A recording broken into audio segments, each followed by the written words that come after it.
Carlson, 91, puts Glamorgan in strong position. Marnus Labuschagne usually hits the headlines for his batting, but on day one of Glamorgan's clash with Leicestershire at Sophia Gardens, it was his idiosyncratic spin that caught the eye. The hosts made to wait, but finally found their groove. The Foxes 8 wickets down, 3 of them falling to the Aussie. The day started with Foxes' smiles, up to 300 when Wright flicked one off his pads for 4.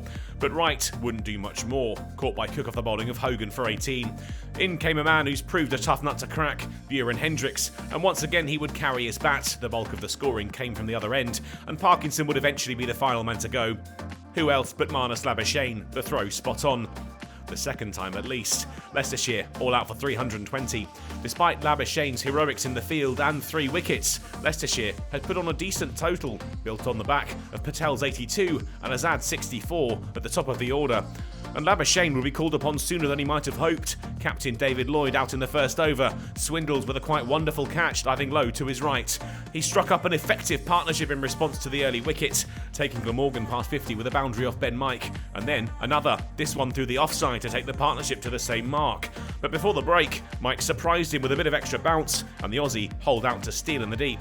Lunch taken with the fall of the wicket, the score 58 for 2.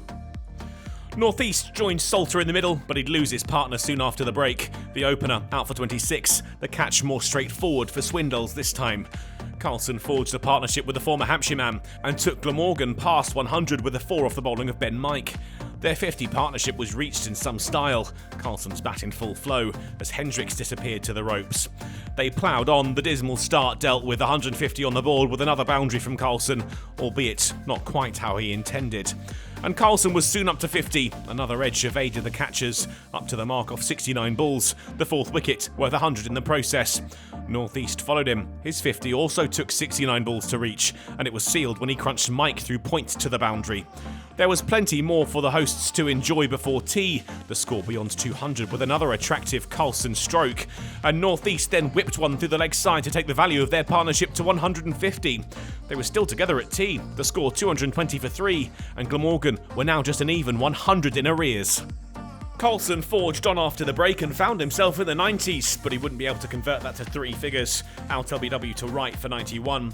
North East though was still there and still firing off the boundaries. He was up to 84 when Mike ended his resistance. In came Andy Gorvin for his first class debut, and he found some nerve-settling early runs too. He and Cook looked to hold on for what remained of the day, and they took the total beyond 300 in the process. Both men wandered in at the close unbeaten, their partnership worth 38, and the hosts look to be in the driving seat now, just 15 runs from parity. How far they go beyond that remains to be seen though. Leicestershire won't want Glamorgan to get too far out of reach.